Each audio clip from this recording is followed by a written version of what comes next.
I went to Concordia in Moorhead and I had an art minor, but I actually took mostly like ceramics and photography and have never taken a painting class in my whole life.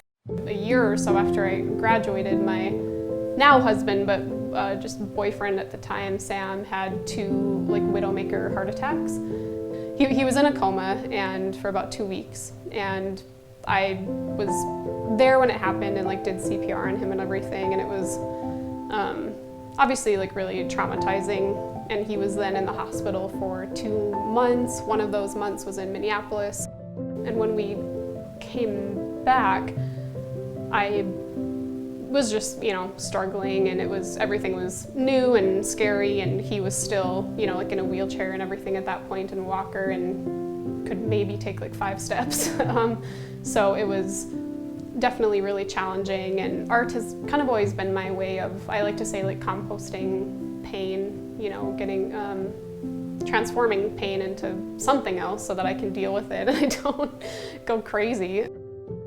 I had maybe done a couple abstract pieces in the past, but hadn't really ventured into it too much, and I was like, you know what, I'm just gonna go for it. I'm gonna try an abstract piece because I was so frustrated trying to do something else, and it really helped me. And the first couple pieces I made probably didn't look very good, but it was, just the process of doing it was really important for me, and I just kind of kept doing that. And after a while, my basement was full, and friends would come over and be like, oh, can I buy this from you? Or, oh, you should sell these. And I was like, oh, I never really thought of that, but I guess I can. So yeah, it kind of just started from there.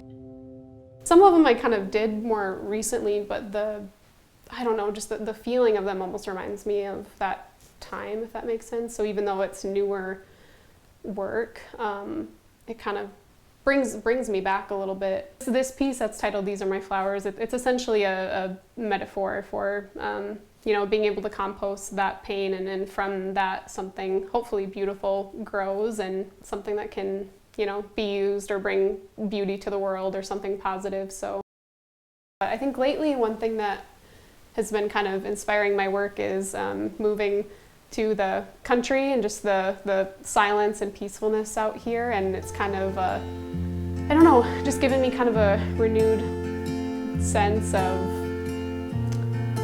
creativity almost. Bismarck isn't huge, but we were kind of living close to downtown, and it was pretty busy still and kind of loud, and I think just being kind of out in nature now has definitely allowed my brain to relax a little bit, I think, and I can kind of, I don't know, just paint a bit more freely, so that's been kind of fun to explore.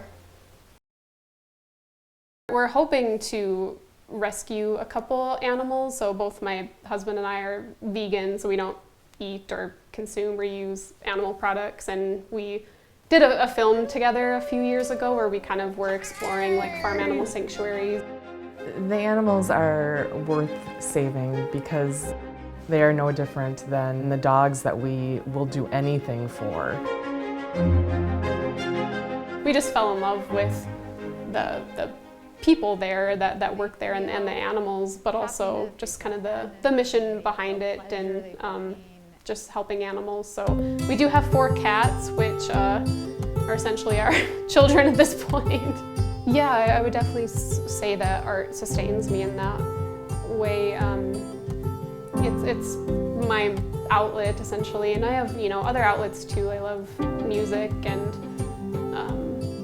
photography still, and other things, but I think it's definitely just been a way for me to express myself and push and challenge myself, and just have fun and kind of being at play. I think that's one thing with abstract work, at least for me, that's been really fun, is I kind of can kind of connect to that inner childlike wonder, and just kind of have some fun too. So yeah, it's been hopefully good for my mental health and everything too, and just kind of helped me work through those things. And it's been awesome too, just getting to connect with so many people through art, and so many creative people who are like myself.